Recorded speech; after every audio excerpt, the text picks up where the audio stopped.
Salut tout le monde, j'espère que vous allez bien, moi ça va, les restaurants et les bars ils ont réouvert, donc la vie reprend petit à petit, ça fait plaisir, il faut profiter. Mais bon, je vais pas vous parler de ça dans cette vidéo, aujourd'hui je vais vous parler en fait du micro que j'utilise, qui est un micro USB Blue Yeti.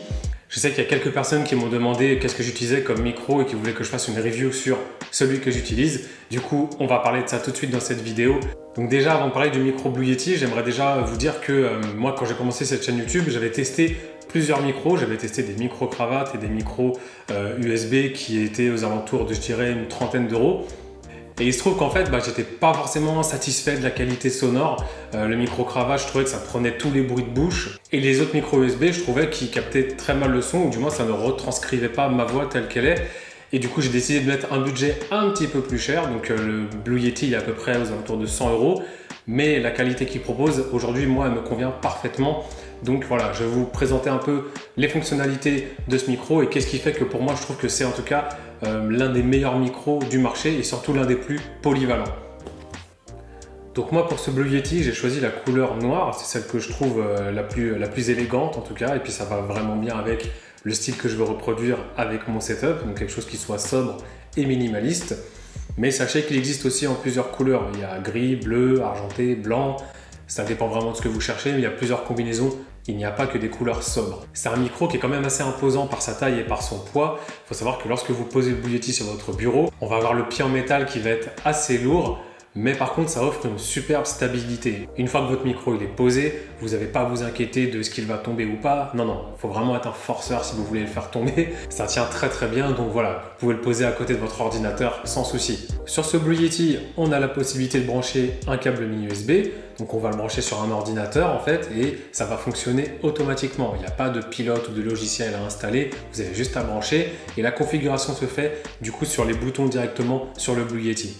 On a aussi une prise jack 3,5 mm qui va nous permettre de brancher un casque et de régler le volume.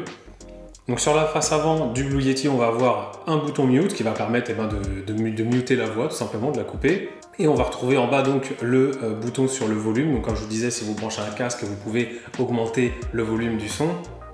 À l'arrière du micro, on va retrouver deux boutons. Donc le premier, ça va être le gain. Donc le gain, en fait, il faut savoir que plus on augmente le gain, et bien plus en fait le Blue Yeti va capter le son, en fait plus il va enregistrer du son. Si vous mettez ce paramètre un peu trop haut, on risque d'avoir du bruit de fond. Donc ça va dépendre aussi de la pièce dans laquelle vous êtes. Mais voilà, il est recommandé plutôt de mettre le Blue Yeti à peu près à 20-30 cm de la parole. Et après, de toute façon, c'est à vous de tester, de voir si vous entendez du bruit de fond. Moi, jusqu'ici, j'en entends pas énormément. Pourtant, je suis dans une pièce qui est quand même assez grande avec un plafond assez haut. Mais voilà, ça peut arriver dans d'autres pièces ou dans d'autres types de configurations.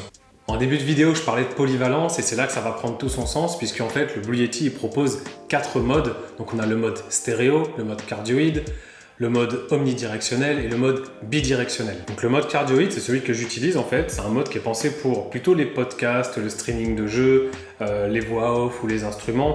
Ça va enregistrer les sources sonores qui sont situées directement devant le micro.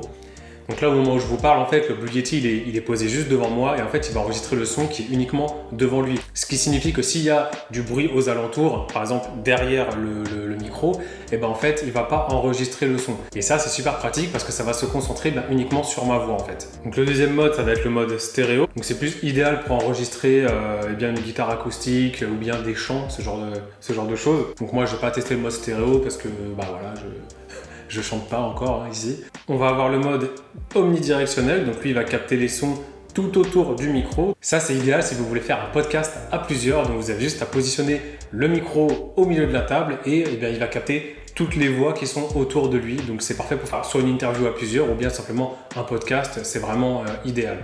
Et enfin, on va avoir le mode bidirectionnel. Donc le mode bidirectionnel, il va enregistrer le son à l'avant du micro et à l'arrière. Donc ça, c'est un mode qui va plus être pratique pour les interviews à deux.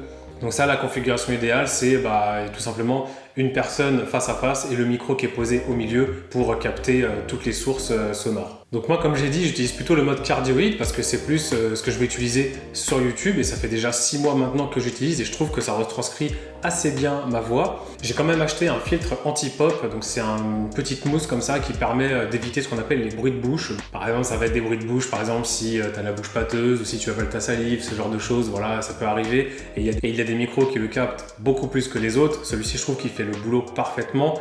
Et finalement, je me suis rendu compte que j'avais pas besoin d'acheter de filtre anti-pop parce qu'en fait, lui-même, il capte déjà très bien, il réduit très bien les bruits de bouche. Donc voilà. Après, c'est un truc qui coûte quelques euros, donc c'est pas dramatique. Donc pour moi, si je devais résumer en fait les forces de ce Blue Yeti, c'est qu'il est fonctionnel, il est polyvalent, il est solide.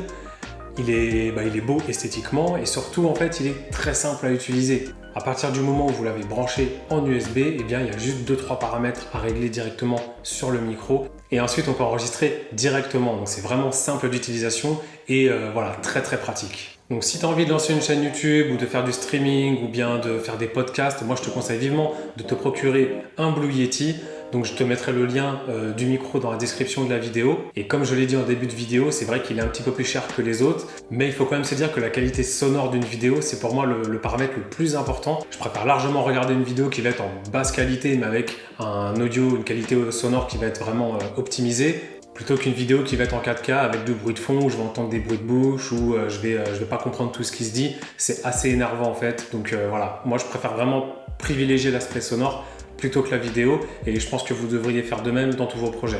Voilà, donc c'est tout pour cette vidéo. J'espère que cette petite review t'a plu. N'hésite pas à liker cette vidéo et à t'abonner à la chaîne pour me soutenir. Et moi je vous dis à bientôt pour un nouveau test. Ciao!